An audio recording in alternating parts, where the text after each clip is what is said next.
पिछले वीडियो में हमने जाना कि वीनस यानी शुक्र ग्रह पर बिताए हुए एक दिन उसके एक साल के बराबर होता है। और हमने ये भी जाना कि कैसे शुक्र ग्रह के निर्माण प्रणाली के कारण वो विपरीत कक्षा में परिक्रमा करता है, यानी एंटी क्लॉकवाइज रोटेट करता है। तो आज के इस एपिसोड में हम बातें करेंगे कुछ ऐसे ही एक्साइटिंग इन्फॉर्मेशन के बारे में। सो हेलो दोस्तों, मैं हूँ आपका होस्ट और दोस्त फ्लेयर कॉस्मोस, और आप सभी का स्वागत है एक बार फिर से मेरे यूट्यूब चैनल पे।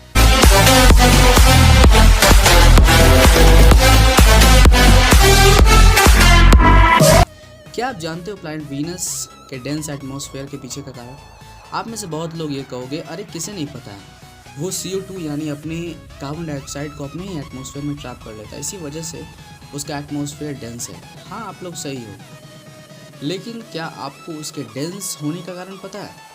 नहीं? तो बने रहिए हमारे साथ इस एपिसोड में।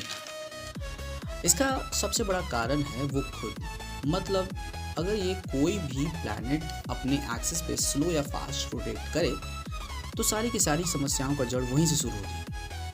प्रकृति ने सभी ग्रह को एक सही ऊर्जा और एक वेग दी है। अगर किसी कारणवश उसमें कुछ फेरबदल होते हैं, कुछ बदलाव होते हैं, तो बहुत बड़ी समस्या उत्पन्न हो सकती है। जैसे कि पृथ्वी का ओमेगा यानी angular speed on its own axis 24 hour per day है, जो कि एग्जैक्टली 24 आवर पर डे नहीं है, वो आप भी जानते हो। और इसका इक्वेटर रीजन में 460 मीटर पर सेकेंड और 1000 माइल्स पर आवर की स्पीड से रोटेट कर रहा है। तो अगर ये स्पीड उससे कम या ज़्यादा हुई तो उसके मैग्नेटिक फील्ड यानी चुंबकीय क्षेत्र में फ्लक्चुएशन हो सकता है, और यही फ्लक्चुएशन बहुत बड़ी समस्याओं को जन्म दे सकती है, जैसे कि ग्रेविटेशनल पोटेंशियल में इंक्रीज या डिक्रीज होना, अपर एटमॉस्फेयर में फेरबदल करना, जैसी और भी भिन्न भिन्न प्रॉब्लम। मैग्नेटिक फील्ड डिस्टर्बेंस के कारण बहुत सारी प्रॉब्लम आ सकती है। अब जैसे मान लो कि एक चार्ज पार्टिकल या अल्फा पार्टिकल एक 20 टेस्ला मैग्नेटिक फील्ड में एंटर करती है, उस चार्ज पार्टिकल को क्या होगा? मतलब जैसे ही मैग्नेटिक फील्ड में वो एंटर करेगी तो उस पर क्या होगा? तो इससे पहले हम जान लेते हैं कि चार्ज पार्टिकल होता क्या है। एक चार्ज पार्टिकल क्या होता है? एक चार्ज पार्टिकल प्रेशर था, इलेक्ट्रॉन और प्रोटॉन, दोनों चार्ज पार्टिकल है ना। अब रेस्ट चार्ज पार्टिकल और मूविंग चार्ज पार्टिकल में डिफरेंस क्या है? तो रेस्ट चार्ज पार्टिकल जिसके पास सिर्फ और सिर्फ इलेक्ट्रिक फील्ड है, और मूविंग चार्ज पार्टिकल जिसके पास इलेक्ट्रिक और मैग्नेटिक फील्ड दोनों है। तो एक मूविंग चार्ज पार्टिकल के पास इलेक्ट्रिक और मैग्नेटिक फील्ड दोनों होती है, और दोनों एक दूसरे के परपेंडिकुलर होती है, और उनका डायरेक्शन ऑफ प्रोपगेशन भी सामने की ओर परपेंडिकुलर ही होता है। अभी हमने माना कि एक चार्ज पार्टिकल मैग्नेटिक फील्ड में एंटर करती है, तो जैसे ही वो चार्ज पार्टिकल मैग्नेटिक फील्ड में एंटर करेगी तो उसके ऊपर एक फोर्स लगेगी, इनवर्ट फोर्स, और वो फोर्स यानी वो बल वो चार्ज पार्टिकल को एक सर्कुलर ऑर्बिट में रोटेट करेगी। अब आप कहोगे कि तुम्हारे पास ऐसा कौन सा मैथमेटिकल इक्वेशन है जिससे तुम अपनी बातों को सिद्ध यानी प्रूफ कर सकते हो कि वो एक सर्कुलर ऑर्बिट में रोटेट करे? हाँ, आप सही हो, आपका सवाल भी सही है। तो चलो इसे हम इस प्रकार समझते हैं। तो देखो, path of charge particle in a magnetic field, उसे हम इस इक्वेशन से समझते हैं। Fm is equal to QV cross V, जो कि V क्रॉस V का क्रॉस प्रोडक्ट होता है sine theta. Fm is equal to QVV sine theta, where theta is the angle between magnetic field and the velocity.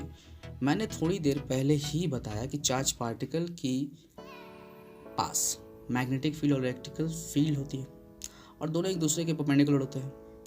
अगर ये charge particle किसी दूसरे यानी गिवन एक्सटर्नल मैग्नेटिक फील्ड में enter करती है तो उसकी वेलोसिटी तो चेंज नहीं होती, मगर उसका डायरेक्शन हमेशा चेंज होते रहता है। मगर यहाँ में से कुछ लोग ये कहेंगे कि कैसे चेंज नहीं होती है? अगर कोई चार्ज पार्टिकल मैग्नेटिक फील्ड में एंटर करती है तो उसकी वेलोसिटी होती होगी। मैं ये नहीं कह रहा हूँ कि नहीं होती होगी, होती है, वो मैं भी जानता हूँ, लेकिन यहाँ पे फ़िलहाल ये मान लेते हैं कि उसकी वेलोसिटी चेंज नहीं हो रही है, सिर्फ और सिर्फ वो सर्कुलर ऑर्बिट में रोटेट कर रही है। और चार्ज पार्टिकल की वेलोसिटी मैग्नेटिक फील्ड में परपेंडिकुलर एंटर करती है तो वो सर्कुलर ऑर्बिट में रोटेट करती है। लेकिन अब आपका सवाल होगा कि ठीक है, हमने मान लिया कि वो डायरेक्शन हमेशा चेंज कर रही है और वेलोसिटी नहीं, तो इसका क्या मतलब है? उस पर कोई ना कोई एक एक्सेलरेशन लग रही है इनवर्ट थ्रू, उसको बताओ। ओके बताता हूँ। According to theory of Maxwell, if any charged particle is orbiting any nucleus, then it releases energy in the face of photon. And तो इस हिसाब से मैक्सवेल के अनुसार वो तो कोलैप्स हो जाना चाहिए था, लेकिन ऐसा होता नहीं है। चार्ज पार्टिकल यानी कि इलेक्ट्रॉन न्यूक्लियस के अराउंड उसमें एडम्ड नहीं हो जाता, यानी कि उसके अंदर जाके घुस नहीं जाता। इस हिसाब से एटम न्यूट्रल हो जाता और ख़त्म। मगर कोई तो ऐसा चीज़ है जो उस चीज़ को ऑर्बिटिंग करने में एक फोर्स को मेंटेन कर रहा है। इस फोर्स का नाम है centripetal force, which maintains the orbiting force, and this force is also known as the acceleration of moving charged particle and magnetic field.